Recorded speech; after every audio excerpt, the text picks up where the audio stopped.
Iran की तरफ से लगातार बयान भी सामने आ रहे हैं जिस प्रकार से मिडिल ईस्ट के अमेरिकी एयरबेस पर हमला अमेरिका ईरान की तरफ से किया गया है। एयरबेस दोहा में भी हम जानकारी भी दर्शकों को लगातार दे रहे हैं, जहां पर अल उदैद एयरबेस पर जहां पर ईरान ने हमला किया है वहां पर 10,000 अमेरिकी सैनिक मौजूद हैं। 24 एकड़ में ये फैला हुआ है अल उदैद एयरबेस का जो कॉम्प्लेक्स है पूरा, और अल उदैद यूएस सेंट्रल कमांड का फॉरवर्ड हेडक्वार्टर है जहां पर ईरान इस वक्त हमला लगातार कर रहा था। कजाकिस्तान तक यहीं से ऑपरेशन लगातार चलाया जा रहा है और इस वक्त ईरान से हमारे साथ कर्नल जो शैलेंद्र हैं वो भी जुड़ चुके हैं। आपसे समझना चाहेंगे क्योंकि ईरान की बारी थी आज वाकई में, क्योंकि कल अमेरिका ने जिस प्रकार से न्यूक्लियर प्लांट्स पर हमले किए थे ईरान के पास दो ही ऑप्शन थे, या तो सरेंडर करें या तो फिर बातचीत करें।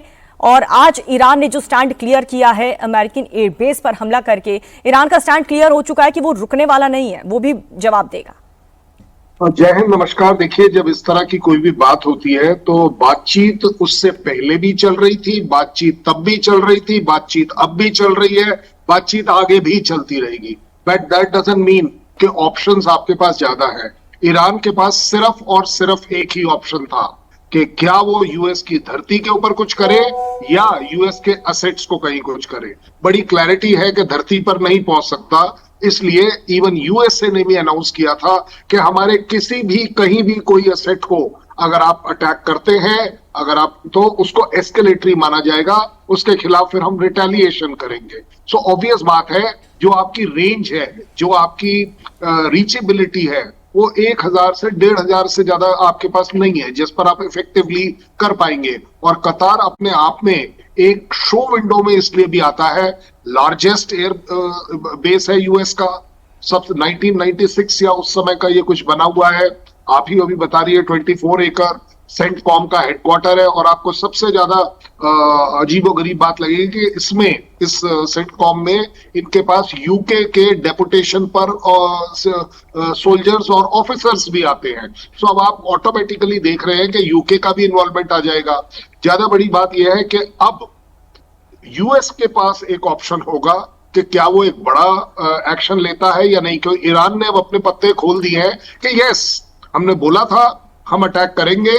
और ये एक अपने आप से अपनी खुद की जनता को दिखाने के लिए, अपनी कंट्री को दिखाने के लिए, वर्ल्ड को दिखाने के लिए ये किया गया है।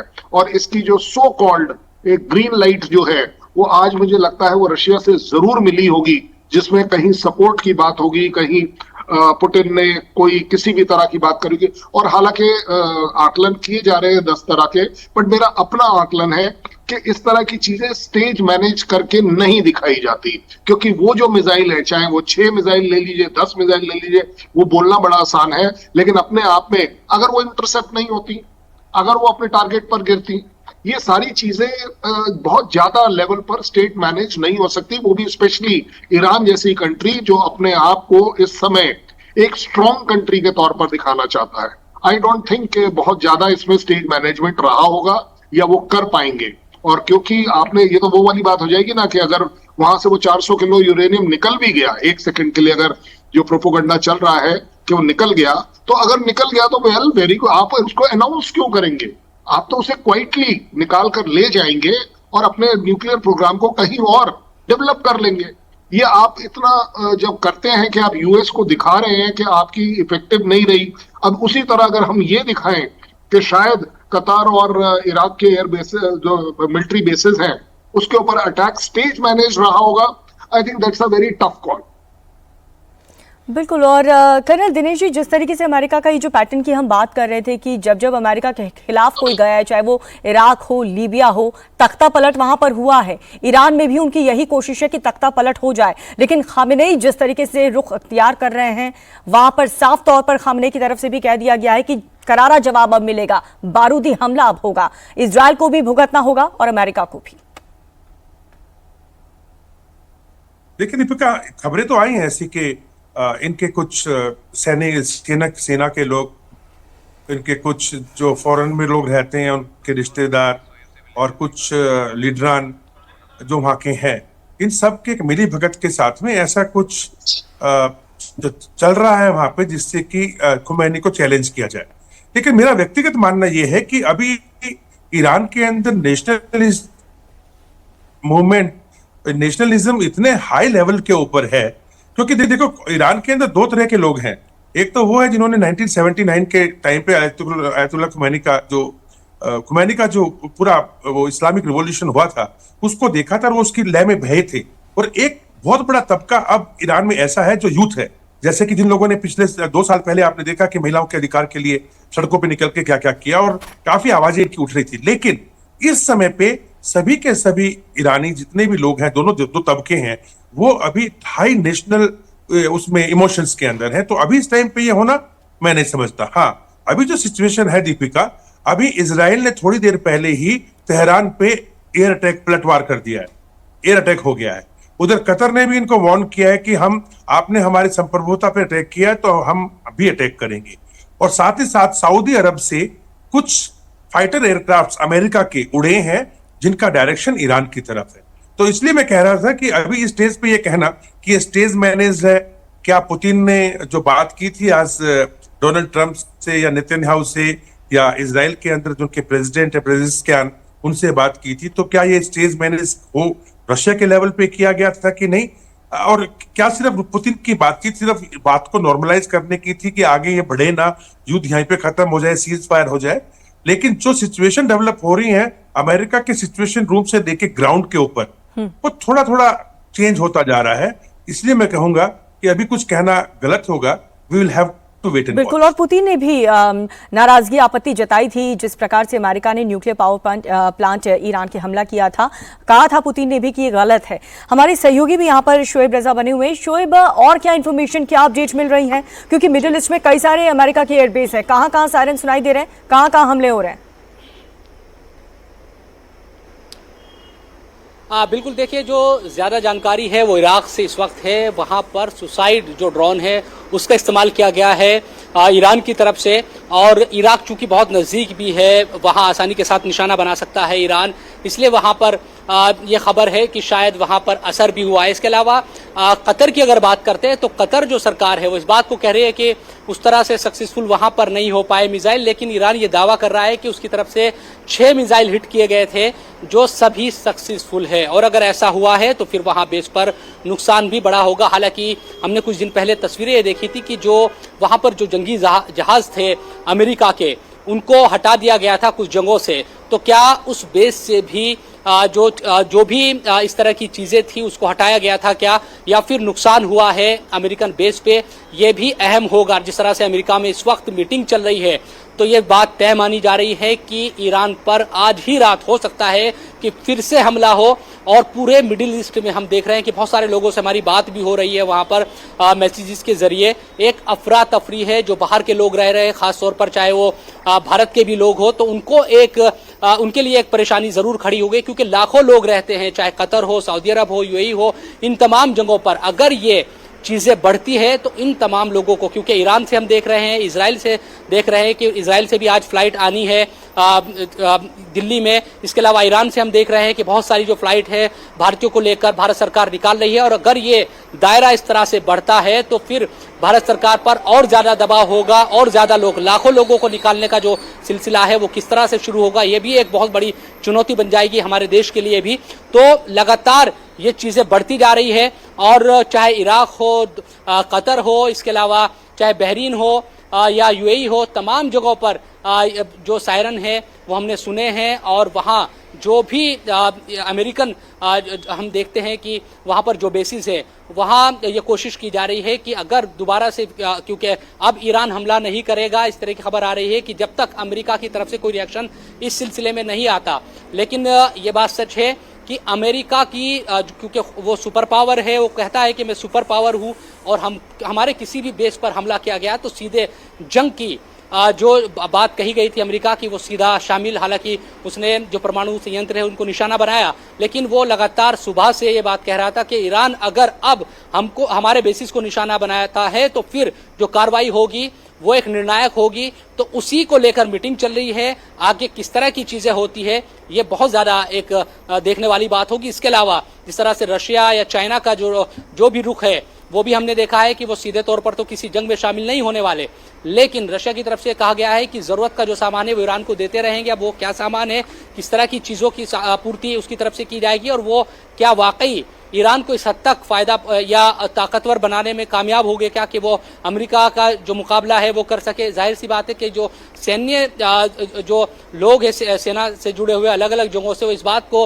हर कोई ये बात कहता है कि अमेरिका के सामने ईरान का टिकना मुश्किल है, लेकिन ये भी सही है कि ईरान पलटवार करने में चूक नहीं रहा है, चाहे वो इजराइल के खिलाफ हो या अमेरिका के खिलाफ हो, और इसी वजह से जंग का दायरा अब बहुत ज्यादा बढ़ता दिख रहा है, जिसकी चपेट में जो मध्य पूर्व में काम करने वाले जो वहां पर बाहर के जो लोग हैं वो भी आ रहे हैं, उनकी परेशानी लगातार बढ़ती जा रही है। तो आज की जो रात है वो भी कहीं ना कहीं इस जंग के लिए एक निर्णायक इस लिहाज से कि जंग का जो दायरा वो किस हद तक बढ़ सकता है, अमेरिका क्या अटैक करेगा का, इन तमाम चीजों को लेकर हो सकता है। बिल्कुल शोएब, सही कहा आपने। और कर्नल सिंह, आप क्या जो सिचुएशन अभी फिलहाल जो सिनेरियो बनता हुआ नजर आ रहा है इजराइल, ईरान और अमेरिका के बीच, अमेरिका में इस वक्त वॉर सिचुएशन रूम में ट्रंप मीटिंग कर रहे हैं, ईरान ये कह रहा है कि हमने जो एयरबेस पर हमला किया अमेरिका के मिडल ईस्ट में, वो हमला करने के बाद अब हम रुक जाएंगे, अब हम वेट करेंगे कि अमेरिका क्या करेगा। क्या लग रहा है, अमेरिका क्या फिर से हमला करेगा, या अमेरिका जो कह रहा था कि अब हम बातचीत कर लेते हैं बैठकर? देखिए, ये जो टिट फॉर टैट वाला मामला है, इसमें दोनों कंट्रीज के पास ये ऑप्शन जरूर होगा। जैसे कि ईरान के पास अब तक ये ऑप्शन था, आपके न्यूक्लियर इंस्टॉलेशन पर स्ट्राइक किया है, आपने उसके बदले में एक और स्ट्राइक किया है। लेकिन ये जो बदले वाला मामला है वो यूएस ने पहले ही अनाउंस कर दिया था कि हमारी तरफ से बात खत्म है, अब आप इसे मत बढ़ाइएगा। It is exactly something like operation Sindoor. 6-7 रात को हमने स्ट्राइक किया, हमने बोला हमने सब कुछ कर लिया है, अब अगर आप कुछ करेंगे तो हम करेंगे ही करेंगे, कुछ उसको बढ़ाएंगे। ये बात अब बिल्कुल कॉपी पेस्ट अगर आप यूएस पर करें, अभी यूएस रात को ये डिसाइड कर रहा होगा, उनके वहां ऑफकोर्स दिन होगा, कि वो इस समय ये डिसाइड करेगा कि हमारा डैमेज कितना हुआ। पहली बात, क्या अब हम वायबल टारगेट जो उन्होंने 10 सेलेक्ट करके रखे होंगे, उनमें से किस टारगेट के ऊपर कितना डैमेज, क्योंकि यूएस की जो साख है वो इस बात पर होती है कि क्या वो अल्टीमेट डैमेज दे पाया या नहीं। वो सेरेमोनियल अटैक वाली बात नहीं है कि यहाँ पर 6 मिसाइल चली, हो सकता है, ये मेरा अपना आकलन है, कोई भी बेस जो यूएस का है वो बिना एयर डिफेंस के हो ही नहीं सकता। और ये इस सिचुएशन में उन्होंने ऑलरेडी उस एयर डिफेंस सिस्टम को एक हाइटन्ड अलर्ट पे रखा होगा। एंड थ्योरेटिकली जो डाटा कहता है 6 मिसाइल इंटरसेप्ट करना एयर डिफेंस सिस्टम के लिए काफी आसान रहेगा एज कंपेयर टू 60 या 70 अगर इकट्ठी मिसाइल आती है, क्योंकि जैसे जैसे मिसाइल्स का नंबर कम होगा आप देखेंगे कि एयर डिफेंस सिस्टम इफेक्टिवली उसको एंगेज कर पाता है, ट्रैक कर पाता है। सो मुझे नहीं लगता कि जहां तक कतर वाला जो जगह है वहां पर कोई बहुत बड़ा डैमेज हुआ होगा, क्योंकि जितना बड़ा बेस उसकी उतनी ही ज्यादा बड़ी एयर डिफेंस की सिक्योरिटी भी 100% रही होगी as far as US is concern. But अब यूएस को पूरी दुनिया को और ईरान को दिखाना है कि यस, अब अगर आपने एस्केलेशन किया है इसको, तो ये एस्केलेशन अनआंसर्ड नहीं जाएगा। चाहे कोई सेटिंग की बात करे, चाहे कोई प्रोटोकॉल्स की बात करे, कहीं कोई ड्रामे की बात करे, वो चलता रहेगा। बट अपने आप में यूएस की जो इमेज है वो बहुत ज्यादा बीटिंग खाएगी अगर इस समय उन्होंने कुछ भी नहीं किया। ईरान बहुत बोल्डन अप हो जाएगा, उसका एक प्रोपोगंडा जो वॉरफेयर है वो एक हाईएस्ट स्केल पर चला जाएगा अगर यूएस जवाब नहीं देता। एंड ट्रम्प जैसे एसेंट्रिक आदमी के साथ आप बिल्कुल एक्सपेक्ट कर सकते हो कि एक बहुत बिफिटिंग रिप्लाई इसका जरूर दिया जाएगा, क्योंकि as far as US is concern वो इसको अपने ऊपर अटैक समझेगा और उसके बदले में जो उसने प्रॉमिस किया है कि हम आपको बहुत मेजर डैमेज देंगे, मेजर दें या ना दे, एक बड़ा डैमेज जरूर आप देखेंगे कि ईरान के ऊपर आएगा। और इस वक्त दोहा से भी अदनान हमारे साथ जुड़ चुके हैं। दोहा ये वो जगह है जहां पर अमेरिका के एयरबेस पर, सबसे बड़े एयरबेस पर हमला ईरान की तरफ से किया गया है 30-40 मिनट पहले। अदनान, जरा बताएं वहां पर क्या हालात अभी फिलहाल बने हुए, क्या अभी भी लगातार हमले जारी हैं, सायरन क्या अभी भी वहां पर सुनाई दे रहे हैं, और कितना नुकसान ईरान के हमले से हुआ है एयरबेस पर? हाय, थैंक यू सो मच। पहले तो फर्स्ट ऑफ ऑल के जब मैं देखा तो अराउंड 20-30 मिसाइल जो थे वो फ्लाइंग ओवर द हेड। मैं बाहर ही था जब, ऑन द वे था घर के लिए ऑफिस से, तो सडनली देखा तो इंटरसेप्शन हुए, 1-2 आवाजें भी आई और काफी पैनिक था। वो 20-30 मिनट का जो वक्फा था उसमें काफी पैनिक था रोड्स पे, क्योंकि एकदम सडन था। एडवाइजरी तो थी गवर्नमेंट की तरफ से, एयर स्पेस और ये सब चीजें तो लोगों को लग ही रहा था, बट एकदम से on the road on the way देखा तो वो काफी पैनिक उस टाइम के लिए 20-30 मिनट के लिए था। बट उसके बाद अभी सब कुछ शांत है, लोग अभी घर में जा चुके हैं। पहले अराउंड 8 ऑफिस आवर्स के बाद जब घर आते हैं लोग, तो उसके बाद लोग बाहर आ गए थे बिल्डिंग्स से सब जगह, और रोड्स पे ही थे सब, कोई 1-1.5 घंटे के तक। तो अभी सब नॉर्मल है, अभी सब घर चले गए हैं और अपने अपने घर पे भी कोई वो नहीं है as such panic situation right now. ठीक है, अभी फिलहाल सिचुएशन नॉर्मल है, वहां पर अभी किसी प्रकार की जी। जो मिसाइल की आवाजें हैं वो सुनाई नहीं दे रही। यानी कि ईरान जो कह रहा था कि हमने बस ये जो हमला किया इसके बाद हम कुछ भी नहीं करेंगे एयरबेस की तरफ, यानी कि ईरान ने एक तरीके से कर्नल नैन ये जवाब दे दिया है उस मैसेज का जो प्रस्ताव अमेरिका की तरफ से भेजा गया था कल न्यूक्लियर पावर प्लांट पे हमला करने के बाद कि अब हम सुलह कर लेते हैं। लेकिन ईरान ने बता दिया कि हमले और बातचीत एक साथ नहीं हो सकती। ईरान ये भी कह चुका है, खामनेई खुद ये कह चुके हैं कि बातचीत की आड़ में अमेरिका हमें धोखा दे रहा है, हम पर हमले कर रहा है। उसका जवाब आज ईरान ने दिया है। वो तो ठीक है, लेकिन साथ ही साथ में अभी दीपिका IRGC ने धमकी भी दे डाली जब ट्रम्प स्टिच रूम में बैठे हुए हैं कि जितना भी हमारे पे आपने अटैक किया उसका हम आपको अभी जवाब देंगे। तो यानी इनके मन में अभी और कुछ करने का भी शायद है, करेंगे कि नहीं ये नहीं पता। रही बात कतर की दोहा के अंदर, देखिए 3 मिसाइल जो हैं इनकी वो एयरबेस पे गिरी हैं और इस समय पे वहां पे 30 से 60 ब्रिटिश कर्मचारी मौजूद थे। तो वहां पे कितना नुकसान हुआ या नहीं अभी तक उसका आकलन अभी तक आया नहीं है। लेकिन एक बात बड़ी अजीब हुई है कि इसके तुरंत बाद इजराइल ने बड़े पैमाने के ऊपर तेहरान के ऊपर एयर स्ट्राइक शुरू कर दी और बड़ी मात्रा में एयरक्राफ्ट एंटर हुए हैं। और साथ ही साथ में अभी जेरूसलम के अंदर दीपिका एक अर्जेंट मीटिंग बुलाई है नेतन्याहू ने अपनी कैबिनेट की, और वहां पे सारे के सारे लोग वहां पे भी बैठ करके मीटिंग कर रहे हैं। तो क्या डोनाल्ड ट्रंप अभी इस जितना एक्शन अभी तक हुआ है उसके एवज में इजराइल को एक्टिवेट कर रहे हैं कि आप एक्शन आगे करें? क्योंकि कुछ जहाज जो थे वो उड़े थे जरूर थे, सऊदी अरब से बताया जा रहा था कि ईरान की तरफ रुख किया है, लेकिन उनका आगे कोई एक्शन अभी तक आया नहीं है। तो मेरा मानना है कि हो सकता है अगर इसके बाद में ईरान कोई अटैक ना करे तो शायद अमेरिका आगे ना आए, लेकिन जवाब वो शायद इजराइल के थ्रू दे। लेकिन एक चीज और जी जी एक चीज और बोलना चाहूंगा अगर इजाजत दें आप तो। ये आई थिंक जो दोहा से हमारे साथ भाई बैठे हैं ये बताएंगे कि एक मिसाइल दोहा के अंदर सिविलियन इलाके में गिरी है, अल जजीरा टीवी के बिल्कुल नजदीक, और उसके बाद में दोहा के अंदर भगदड़ मच गई थी और वहां पे काफी कुछ अफरा तफरी थी। लेकिन ऐसा कुछ है क्या अदनान भाई, ऐसा कुछ है क्या? नहीं, ऐसा कुछ हुआ? नहीं ऐसा कुछ नहीं है। मिसाइल नहीं गिरी है कहीं भी, शार्पनेल्स हो सकते हैं जो हवा में डिफेंस सिस्टम से जब आप बर्स्ट करते हो तो उसके जो शार्पनेल्स होते हैं वो पॉइंट्स गिरे होंगे, बट मिसाइल नहीं गिरी है कोई। चलिए, मिसाइल सिविलियन जो इलाके हैं वहां पर नहीं गिरी है, सिविलियन एरिया में कोई नहीं है। ठीक है, एज सच ठीक है। मिसाइल बेसिकली वो शार्पनेल्स होते हैं जो जी कर्नल सिंह कुछ कहना चाह रहे हैं? मेरा सवाल सिर्फ अदनान से है कि क्योंकि अदनान ने एक बहुत ही अलग तरह की स्टेटमेंट दी है। 20 से 30 मिसाइल अगर उन्होंने देखी है तो ये एक अपने आप में बिल्कुल नया एंगल आएगा कि अगर ये आई विटनेस रहे हैं उस बात का। देखिए डैमेज तो मैं खैर ये बड़ी जिम्मेदारी से कह पाऊंगा कि ये नहीं बता पाएंगे अगर वो एयरबेस के अंदर 2, 3, 4 हो जो भी अगर मिसाइल गिरती हैं तो वो because bases are all got a boundary wall, यहाँ शहर से काफी दूर है, it's almost next to the border area. Yes, so that is why वो आप शायद, लेकिन अगर आप 20-30 बोल रहे हैं तो ये एक बिल्कुल नई न्यूज होगी, एक नया एंगल आ जाएगा कि ईरान जैसी कंट्री वो अपने आप को 6 क्यों बोलेगा, 10 क्यों नहीं बोलेगा, 50 क्यों नहीं बोलेगा। बिल्कुल, तो अदनान जो दोहा से हमारे साथ जुड़े हुए थे, अदनान बता रहे हैं कि सिविलियन जो एरिया है वहां पर हमला ईरान की तरफ से नहीं किया गया है।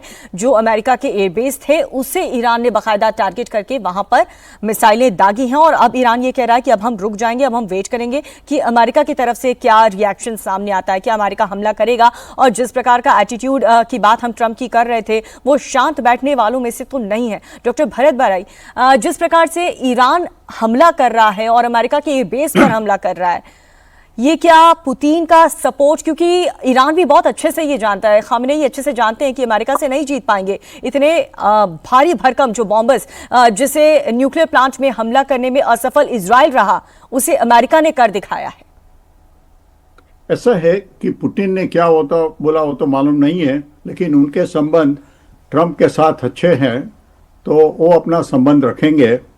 ये जो 20 मिसाइल की बात कर रहे हैं, शायद ये भी हो कि जो इंटरसेप्टर रॉकेट फायर किया हुआ पेट्रियट मिसाइल ने, तो वो देखते होंगे कि ये 6-7 ये थे और सामने 15-20 उन्होंने इंटरसेप्टर रॉकेट लगाए या उसको डिस्ट्रॉय कर दिया, तो उसके शार्पनल और fallen rockets might be falling. अगर अमेरिकी सैनिक कोई मर गया ये हमले में, तो मैं आपको जरूर बताऊंगा कि अमेरिका का रिस्पॉन्स बहुत स्ट्रांग होगा। अगर कोई सैनिक नहीं मरा है, थोड़ा इधर उधर गिरा है, क्या करेंगे वो बता नहीं सकते। शायद पुतिन ने कोई स्टेज मैनेज किया हो तो वहां मामला खत्म हो जा सकता है, लेकिन अगर कोई अमेरिकी सैनिक मर गया तो उसका जवाब बहुत भारी होगा। कर्नल सिंह कुछ कह रहे हैं आप?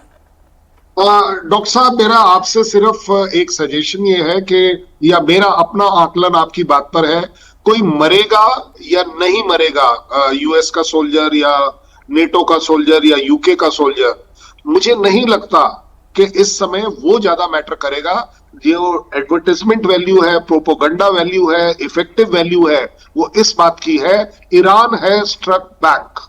ईरान ने वो स्ट्राइक कर दी जिसके लिए उसको एक तरह से फॉरबिडन किया गया था, यूएस द्वारा वार्निंग दी गई थी, सब कुछ दिया गया था। अब इस अटैक को यूएस लाइंग डाउन नहीं ले पाएगा। मैंने इसलिए बोला, their prestige will go down, their दादागिरी will go down, their everything is at stake hereafter. No, who is going to take you seriously? कि आप एक तरफ बोलते हो कि प्रोहिबिटिव लॉसेस होंगे और दूसरी तरफ आप कुछ नहीं करते हो। आई थिंक अब यूएस की मजबूरी होगी कि उसे एक बड़ा एक्शन करके जरूर दिखाना पड़ेगा।